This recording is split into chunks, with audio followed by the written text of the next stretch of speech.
Good morning everyone. आप लोग मस्त हो, मजा करो, करते ही होंगे। अब बहुत आगे भी बढ़ना है क्योंकि डॉक्टर हैनीमन ने हमको क्या बोला है ना, पता है?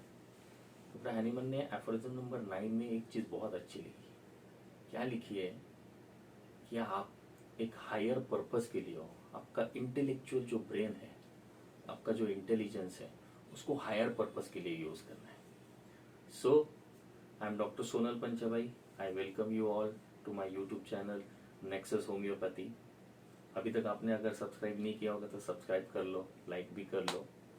तो आज का जो टॉपिक है, आज का टॉपिक है स्ट्रैमोनियम। स्ट्रैमोनियम रेमेडी ऐसी है ना, ये ब्रेड एंड बटर रेमेडी है। अब स्ट्रैमोनियम मतलब इसको धतूरा बोलते हैं। एवरीवन नोज अबाउट धतूरा। एक्चुअली धतूरा का कि नहीं पॉइजनिंग है। उसका पॉइजनिंग कैसा होता है पता है? जब धतूरा का ओवरडोज हो जाता है ना, तो पार्शियल लॉस ऑफ मेमोरी हो जाती है, कंफ्यूजन स्टेट में जाता है इंसान, साइकोसिस में जाता है इंसान, हैलुसिनेशन में जाता है इंसान, और मूड और इमोशंस का जो एक्सप्रेशन है वो एकदम अल्टर कर देता है। तो आज की रेमेडी है स्ट्रैमोनियम। अब स्ट्रैमोनियम ऐसी रेमेडी है, actually initial days of my practice ना, तो मैं स्ट्रैमोनियम ज़्यादा प्रिस्क्राइब नहीं करता था, but I come to know about this remedy when I have started following HHF। तो HHF को जो फॉलो करते थे ना, तो हमारे मास्टर राव मास्टर हमेशा बोलते थे यार क्लिनिक में कि नहीं 3-4 रेमेडीज बहुत ज़रूरी है। वो ब्रेड एंड बटर रेमेडीज है। तो उसमें से एक स्ट्रैमोनियम है, एक बेलाडोना है, एक हायोसियामस है, ठीक है, एक एकोनाइट है। ये 3-4 रेमेडीज आपके क्लिनिक में होना चाहिए। क्यों होना चाहिए? जब एक्यूट इमरजेंसीज आती है या फिर एक्यूट डिसीजेस आते हैं तो ये रेमेडी आपको प्रिस्क्राइब करना चाहिए। हैनीमन साहब ने भी की नहीं, ये सारी चीजें बहुत अच्छे से मेंशन की हुई है। एक एफोरिज्म है, एफोरिज्म 221। तो एफोरिज्म 221 में क्या लिखा हुआ है ना, इफ हाउवेयर इंसैनिटी और मेनिया, एक्चुअली वो इंसैनिटी और मेनिया डिसीज के बारे में लिखा हुआ है। इफ हाउवेयर इंसैनिटी और mania caused by fright, vexation and abuse of spirituous liquor have suddenly broken out as an acute disease। तो जब भी मतलब कोई अगर लिकर ले लिया या फिर कोई भी सडन फ्राइट आ गया या फिर वैक्सेशन आ गया या फिर बहुत ज्यादा गुस्सा आ गया या फिर कुछ ज्यादा हो गया, एंटीसिपेशन हो गया, तो उसकी वजह से जो आउटबर्स्ट होता है ना एक्यूट स्टेट में, जो अल्टरिंग स्टेट होता है डिसीज का, उस वक्त की नहीं आप ये रेमेडीज प्रिस्क्राइब करो। He mentioned further in that aphorism that yet when it occurs in the acute manner, it should not be immediately treated with antisoric। तो antisoric उस वक्त नहीं देना। तो क्या करना? But in the first phase, with remedies indicated for it out of the order class of approved medicaments। For example, aconite, belladonna, stramonium, hyoscyamus and mercury। और थोड़ी सी और 2-4 रेमेडीज भी है इन हाईली पोटेंटाइज। तो ये रेमेडीज एक्यूट कंडीशन में भी आप प्रिस्क्राइब कर सकते हो और करना भी चाहिए। ये मुझे कब पता चला पता है? जब मेरे पास एक केस आई थी। केस ऐसा था कि बिफोर स्टार्टिंग केस एक जो मैं हर मेरे एक लेक्चर में आप लोगों को समझाने की कोशिश करता हूँ कि I am focusing on that pathophysiological part, क्योंकि मुझे उसमें थोड़ा सा इंटरेस्ट है। क्योंकि अपनी रेमेडीज एक्ट कैसी करती, इस पर बहुत सारे मंथन होते हैं, बहुत सारे लोगों ने बहुत सारी चीजें लिखी हुई है। बर्ड सर ने लिखा हुआ है, ठीक है, तो ये मतलब फैरिंगटन ने भी कुछ चीजें लिखी हुई है। तो ये स्ट्रैमोनियम रेमेडी है ना, ये स्ट्रैमोनियम रेमेडी एक्ट कहाँ करती है वो पहले अपन समझ लेते हैं।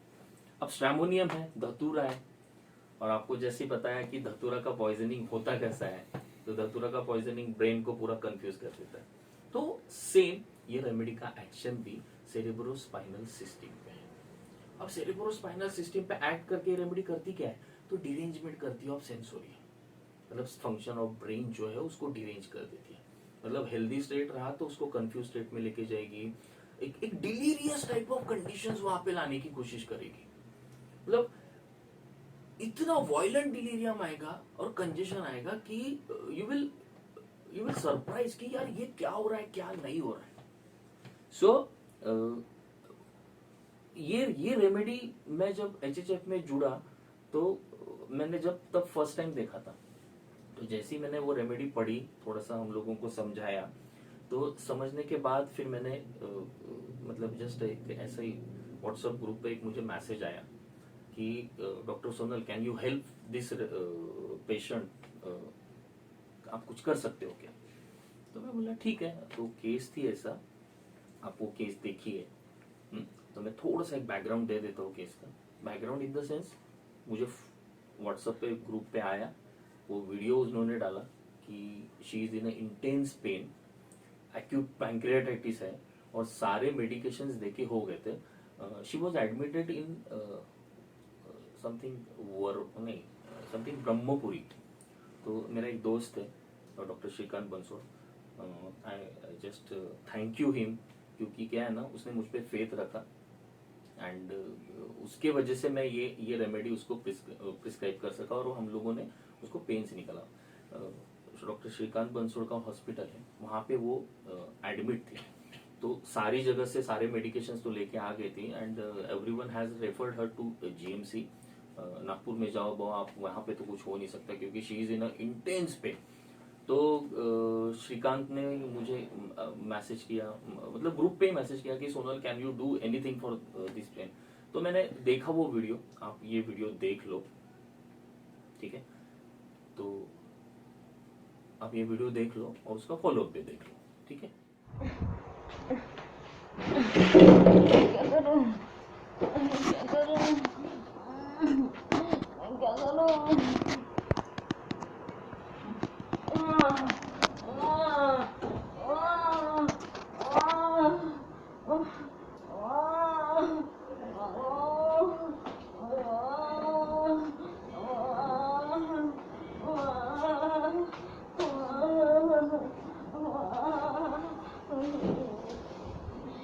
क्या करूं. मैं क्या करूं मेरे दांत का दूषी नहीं दे रहा है.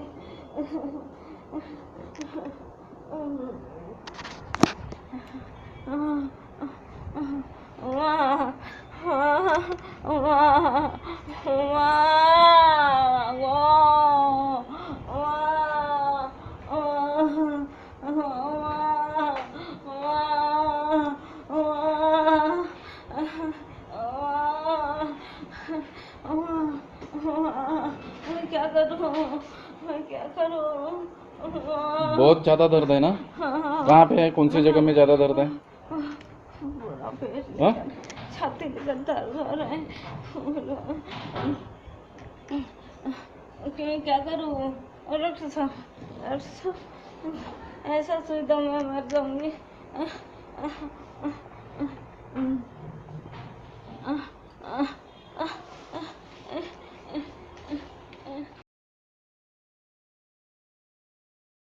फोटो और सब निकाल के पूरे डॉक्टर लोगों को भेज दिया कि ऐसी ऐसी कंडीशन है. Jadi tak ada itu.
दो दिन अच्छा था, फिर चालू था।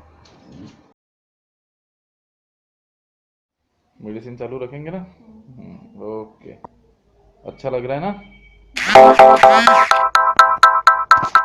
देखा ना, तो आई वाज शॉक। बोला यार ये क्या है ना?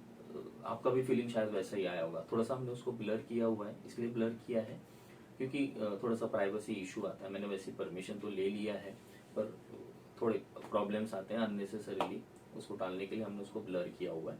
बट एक वो फील आया होगा आपको उसको देखने के लिए, कितना पेन में है वो। शी वॉज कॉन्स्टेंटली रबिंग, इधर से उधर, ये वो, कुछ तो करो, क्या कर रहे हो, अरे यार कुछ समझ में नहीं आ रहा, क्या करूं क्या नहीं। She was in intense pen. She really don't know what she is doing, she is only rubbing. She really don't know कि यार मतलब क्या क्या नहीं हो रहा है उसके साथ, कैसी दिख रहा है, कुछ दिख रहा है, सामने का प्रेजेंटेशन कैसा, उसको कोई प्रॉब्लम नहीं था। That condition is delirium. This is delirium. और मैं पहली बार ये delirium समझा कि delirium इस तरीके का भी होता है। तो मैंने कुछ रेपर्टरी में रूब्रिक्स डाले थे। उस वक्त मैं नया नया था, तो मैंने एक सिंपल रूब्रिक डाला था, striking help for. Second rubric डाला था मैंने डिलीरियम फ्रॉम पेन, और थर्ड रूब्रिक डाला था डिलीरियम क्राइंग हेल्प फॉर। और वो क्या कर रही थी, कुछ तो करो कुछ तो करो, शी इज बेगिंग। तो ये सारे रूब्रिक्स डाल के मैंने रेमेडी दिया स्ट्रैमोनियम, और जो रिजल्ट आया ना 5 मिनट में, 10 मिनट में, 5 मिनट के बाद वो थोड़ा सा शांत हुई, उसके 5 मिनट के बाद वो एकदम से सो गई, और फिर तो आपने वाला वो वीडियो तो देख ही लिया है। तो ये स्ट्रैमोनियम को समझते हैं हम लोग पहले। अब स्ट्रैमोनियम को समझने के लिए हमको मैं बहुत ट्राई कर रहा था कि स्ट्रैमोनियम पर्सनैलिटी रहता कैसा है, किस तरीके का होगा, क्या होगा, मतलब बहुत बहुत बहुत सीखा। लेकिन थैंक्स टू मास्टर, इनकी वजह से मुझे स्ट्रैमोनियम पता चला, एंड आई प्रिस्क्राइब इट। तो प्रिस्क्राइब करने के बाद स्ट्रैमोनियम फिर मैंने पढ़ना शुरू किया कि ये पर्सनैलिटी क्या हो सकती है, कैसी हो सकती है। तो जो रूब्रिक से हम लोग स्टडी करते हैं, बहुत सारे मटेरिया मेडिका पढ़ते हैं, सारे मटेरिया मेडिका, सारे ऑथर, सारे लोगों को हम लोग पढ़ के फिर एक जीस्ट और एक थोड़ा सा फील बना लेते हैं, और वो थोड़ा सा एक पिक्चर हमारे दिमाग में रहता है, सो दैट अगेन मैंने बहुत सारे लोगों को स्ट्रैमोनियम से निकाला है। तो अब ये पर्सन कैसा रहता है ना, स्ट्रैमोनियम पर्सनैलिटी खुद को कि नहीं बहुत ग्रेट समझता है, बहुत मतलब पॉम्पस इंपॉर्टेंस, मुझे इंपॉर्टेंस दो, मतलब वो अपना कुछ ना कुछ करेगा, एंटिक्स प्ले करेगा, मतलब उसकी तरफ ध्यान रहना चाहिए, ये सारी चीजें करेगा। ये जो चीज मैं बता रहा हूँ ना, ये हेल्दी स्टेट में आपको स्ट्रैमोनियम बहुत डिफरेंट दिखेगा। मतलब he is just like delusion proud, मतलब मैं प्राउड फील करेगा वो खुद का, बहुत सारे टॉपिक्स पे, ये टॉपिक से वो लोक्वेसिटी इतनी रहेगी कि ये टॉपिक से वो टॉपिक्स तक, मतलब बहुत सारी वाइवेशियस रहेगा, वर्सेस मेकिंग में रहेगा, बोस्टर रहेगा, मतलब किसेस एवरीवन, ये सारी चीजें स्ट्रैमोनियम करता रहेगा। अब स्ट्रैमोनियम का ऐसा है कि ये सारी चीजों के साथ जब स्ट्रैमोनियम को मतलब अब मस्त एंजॉय कर रहा है, मस्त तो खुद का प्राउडी फील है, पर प्रॉब्लम क्या है ना, स्ट्रैमोनियम का प्रॉब्लम कब स्टार्ट होता है, जब उसके साथ कुछ तो भी गलत होता है, एंड सडनली ब्लो कोई आ जाता है, तो फ्राइट के वजह से या फिर बैड न्यूज की वजह से या फिर एंटीसिपेशन की वजह से उसका तकलीफ होना शुरू हो जाता है। अब उसकी तकलीफ कैसी होगी, बहुत डरेगा वो। मतलब आप you just go to repertory, you will find बहुत ज्यादा डिलीरियम वाले सिम्टम्स आपको स्ट्रैमोनियम के मिलेंगे, बहुत ज्यादा आपको डिल्यूजन्स मिलेंगे, बहुत ज्यादा फियर रहेगा। मतलब ये अल्टीमेटली ये कैसा ना एक फियरफुल रेमेडी है। ये आपको इसको एलिमेंट्स आ गए या फिर कोई इसको ब्लो हो गया कि उसके बाद इसका डर शुरू हो जाता है। फिर फियर डार्क में आपको मिलेगा, फियर टेरर हर चीज में उसको ऐसे लगेगा कि मुझे फिर से इंजुरी अब तो बढ़ तो नहीं जा रही, बढ़ती नहीं जा रही, मैं इंजुरी में तो नहीं हूं कंटिन्यूअसली, मतलब इतना ज्यादा हो जाएगा। पर ये सारी इसमें वो अपने आप को बचाने के लिए हर वक्त अलर्ट रहेगा, डरा तो हुआ है अंदर से, कान तो खड़े हैं, बीमारी को लेके या फिर कोई भी चीज को लेके एकदम कुछ हो तो नहीं जाएगा, कुछ हो तो नहीं जाएगा, डरा हुआ रहता है ना ये हमेशा, तो हमेशा अलर्ट रहेगा, एकदम अलर्ट रहेगा। क्योंकि इसको कैसा है ना, कोई भी चीज इफ इफ समवन गेट एक प्लीजेंट सरप्राइज भी अगर मिल जाता है ना तो गड़बड़ हो जाता है, एस्टोनिश हो गया तो भी इसके तकलीफें स्टार्ट होती है। पर डरा हुआ है अंदर, पर लोगों को दिखाते वक्त दिखाएगा नहीं, क्योंकि डिल्यूजन ग्रेट पर्सन है ना, ये एकदम मस्त पर्सन है, आई एम प्राउड फील है ऐसा बहुत ज्यादा। तो लोगों को दिखाते वक्त कैसा रहेगा ना, वो दिखाएगा अफेक्टेशन में रहेगा, जेस्चर एंड एक्ट्स में, मतलब ऐसा दिखाएगा कि मैं डरा हुआ नहीं हूं, मैं डरता थोड़ी हूं, है ना। तो पर डर जब उसका ओवरकम करना शुरू हो जाता है, जब उसका डर बढ़ जाता है, तो वो ऐसी कंडीशन में लैंड करना शुरू करता है, चिल्लाएगा, रोएगा, उसे ऐसी लगेगा कि मैं मर जाऊंगा, उसे ऐसी लगेगा कि ये इंजरी कंटिन्यूअसली चल रही है, एकदम स्टूपिडिटी समान वो करेगा, बुखार में भी, डिलीरियम में भी वो मटरिंग करेगा, मतलब इसी अलग अलग मुंह निकालेगा, अलग अलग मतलब चेहरों के एक्सप्रेशंस अलग अलग करेगा, चिल्लाएगा, उसको बहुत ज्यादा डर रहेगा। और पता है फाइनली वो क्या करेगा, ये सारी चीजों में से निकलने के लिए उसको आप समझा नहीं सकते, ही इज वेरी इनकंसोलेबल, उसको कंसोल नहीं कर सकते। ये सारी चीजों में से बाहर निकलने के लिए वो पता है क्या करेगा, कोई भी चीज आजू बाजू में है, कोई पर्सन है, कोई भी है, उसको जाके क्लिंग करेगा, पकड़ लेगा कि भाई तू अब कुछ भी कर, मेरे को तू इसमें से बचा। तो अपने पास इसके लिए भी रूब्रिक है मस्त, क्लिंगिंग पर्सन और furniture too, clinging those around और नियर हिम, चाइल्डिश बिहेवियर लगेगा आपको, carried desire to be carried shoulder over, मतलब हर एक पर्सन के, मतलब जिसको उसने क्लिंग किया है कि भाई अब तो तू सारी चीजें कर, जो भी चीजें तू ही ठीक कर सकता है, मेरे को पता है, अब मैं कुछ नहीं कर सकता, मैं हतबल हो गया हूं, मैं सारा तुम पे ही डालता हूं। तो ये एक शॉर्ट आपको स्ट्रैमोनियम के बारे में बताया मैंने।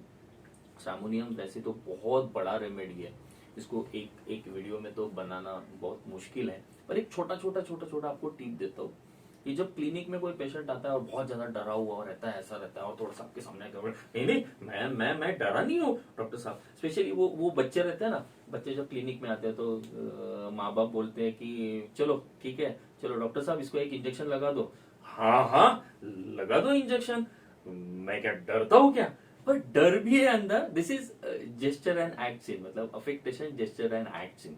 तो ये इस तरीके से वो बिहेव करेगा, मैं डरता नहीं है, लेकिन जब इंजेक्शन लगेगा तो मत please please please please please. एक वीडियो बहुत वायरल हुआ था, आप लोग वो वीडियो देख सकते हो, एक छोटे बच्चे को इंजेक्शन जब लगाने लगता है तो वो कितना डरता है, कितना चिल्लाता है, वो आपको बहुत जगह पे मिल जाएगा वो video, I will not share that video, but this is all about stramonium. Stramonium जिस तरीके से बिहेव करता है ना, उसी तरीके से एक और रेमेडी है जो इसके बहुत क्लोज जाती है, वैसे हायोसियामिस भी बहुत क्लोज जाता है, पर हायोसियामिस आप लोगों को पता ही होगा, पर ये एक जो रेमेडी मैं बता रहा हूँ ना, it is very close to this stramonium, बस थोड़ा सा फर्क है। तो वो रेमेडी है कार्बोवेज। मैं भी जब कार्बोवेज पढ़ रहा था ना, उस वक्त मुझे भी नहीं समझ में आ रहा था, क्योंकि एक दो केसेस में मैंने स्ट्रैमोनियम प्रिस्क्राइब तो कर दिया था, पर स्ट्रैमोनियम प्रिस्क्राइब करने के बाद रिजल्ट नहीं आया था। But when I come to know about this remedy ना, क्यों बोला जब यार स्ट्रैमोनियम फेल होता है तो think about this remedy also. तो कार्बोवेज और स्ट्रैमोनियम दोनों में फर्क क्या है ना, कार्बोवेज भी एंजाइटी डार्क में, स्ट्रैमोनियम भी एंजाइटी डार्क में, दोनों को भी अंधेरे का बहुत ये रहता है कि मतलब क्या होगा, कैसे होगा, ठीक तो हो जाऊंगा ना डॉक्टर, ठीक है ना।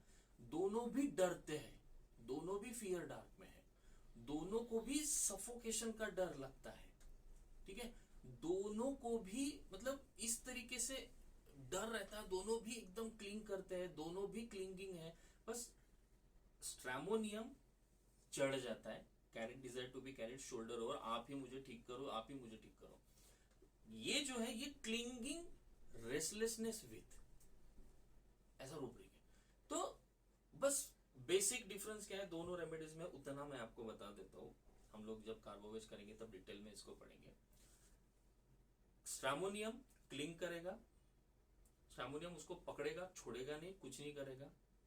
कार्बोवेज झगड़ा करेगा, रिबेल्स अगेंस्ट पोल्टिस, मतलब जो मलम पट्टी लगा रहा है उसके साथ वो रिबेल करने की कोशिश करेगा, डरेंगे दोनों सेम तरीके का डर रहेगा, दोनों का सेम तरीके का ही प्रेजेंटेशन रहेगा।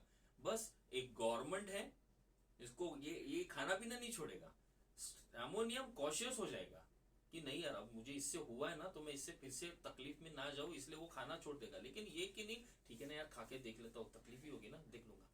तो इस तरीके से होता है। और जब कंडीशन आ जाती है डर वाली, तब ये रिबेल करेगा, कार्बोवेज स्ट्रैमोनियम क्लीन करेगा। बस this is the basic difference between this. Hope you enjoy this session, hope you enjoy this lecture. और आपको अगर पसंद आया होगा तो kindly subscribe it, kindly like it, और कमेंट जरूर करना, क्योंकि मैं पढ़ता हूँ कमेंट और मैं रिप्लाई देने की भी कोशिश करता हूँ। And special thanks to some persons जो यूट्यूब पे मैं देख रहा हूँ कि बहुत सारे लोग मुझे मैसेजेस करते हैं।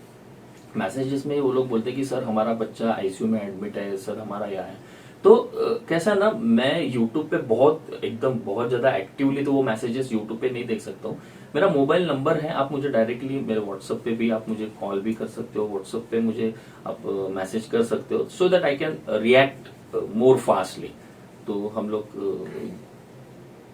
यहीं पे खत्म करते हैं ये lecture. So thank you all.